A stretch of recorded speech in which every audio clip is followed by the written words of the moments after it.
A conselleira de Medio Ambiente e Cambio Climático, Ángeles Vázquez, animou hoxe a concellos e particulares a apostar polo fermosismo, solicitando as axudas da Xunta para a corrección de impactos paisaxísticos, que contan cun orzamento global de 2 millóns de euros para a convocatoria deste 2025. Que poden solicitalas a partir de o luns e que no caso de Vilanova dos Infantes pois foron o segundo en número de axudas moi concentrado e polo tanto pois dáselle un volco totalmente ao que son os espacios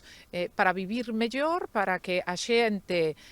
faga o esforzo, pero nós contribuamos a ese esforzo. Os particulares poderán recibir ata 3.000 euros para actuar sobre fachadas, o tipo de actuación máis solicitada, cubertas e muros de peche, pero tamén se financiará a retirada de elementos adxacentes aos bens nos que se vayan intervir, cando prexudiquen a súa imaxe ou causen algún tipo de impacto. Levamos unhas 2.140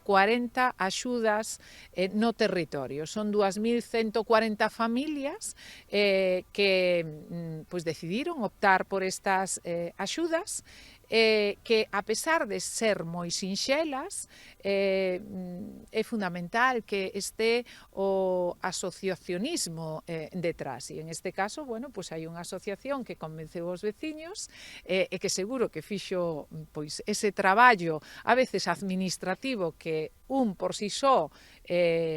pois é complicado para que ao final acadaran pois esa aportación. En canto ás entidades locais, terán a súa disposición un máximo de 40.000 euros, 20.000 euros por cada liña, para actuar en edificios e dependencias de servizos municipais, que é a liña 1, ou en construcións, equipamentos públicos e bens do patrimonio etnográfico local, a liña 2, que polo seu aspecto ou deterioro provoquen unha distorsión na contorna onde se localizan.